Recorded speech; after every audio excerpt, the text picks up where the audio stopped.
located the powerhouse of British pop.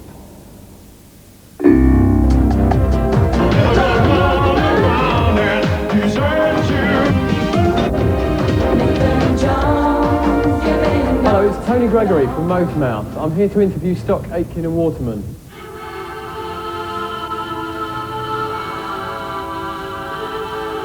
The Hit Factory, the Hit Factory, the Hit Factory, the Hit Factory, the Hit Factory, the Hit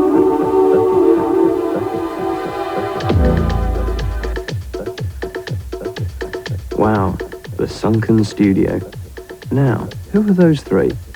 Well, I recognise the Joker in the red jacket. That's me. But who are the other two? Well, it can't be them. There's meant to be three of them. Stock, Aiken and Waterman. The Hitmen. Oh well, can't hang around here. I've got an interview to do. What have you done with the other one? He's ill. What's the matter with him? Dodgy tummy. Oh, right.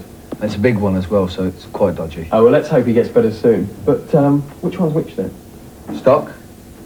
He's Aiken. missing. I'm Waterman. And who does what? That's a good question. Pete came up from a different route than Matt and I. Matt and I came up as musicians. That's what we did. Pete came up through A&R departments and much more the business side of the recording industry, and so therefore Pete, we rely on, Matt and I, for hearing a song and saying, I like the sound of that, I can take this over here and I can do something with it. So that's what Pete does more than Matt and I. Matt and I are basically musicians and play the music and make the records. Pete comes in maybe at a later stage to mix it in a way that he'd like it to sound. So, when did you first start writing together then? Pete. 84, I think. Yeah. Yeah, 84. Out of necessity. We never even considered ourselves.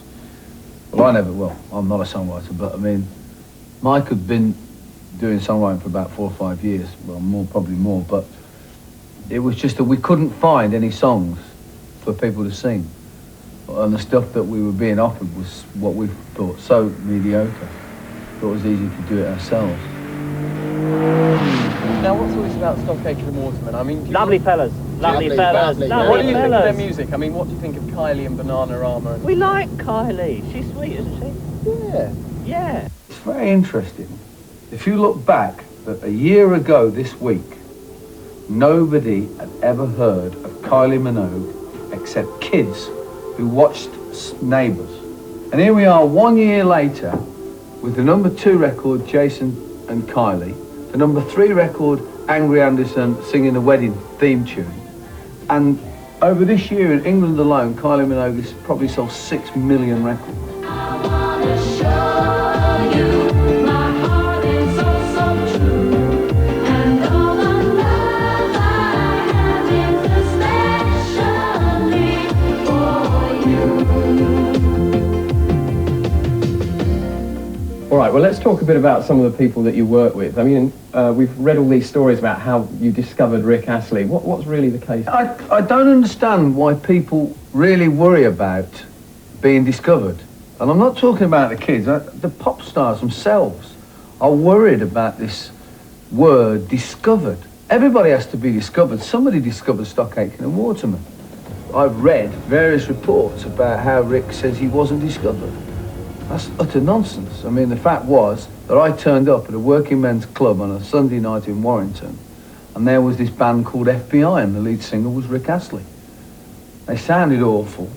Their songs were terrible, but this kid had so much charisma. I instantly offered him a contract, and that's the true story.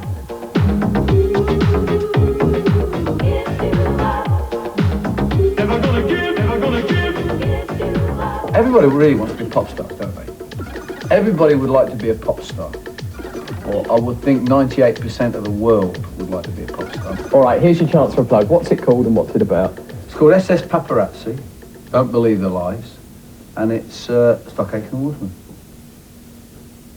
And it's about what we talked about earlier. It's about the press having a go at us constantly, and I think it's true to say that 99.9% of what you read about Stock Aitken and Waterman is absolute rubbish. It's so easy to slag off Stock Aitken and Waterman and say how useless they are. These are smart guys. These have had a load of success. You know, they are the Tamla Motown of 1988. Believe it or not, it's trash. There are some who say, What's it got to do with you? there are some who say, It's from fake news.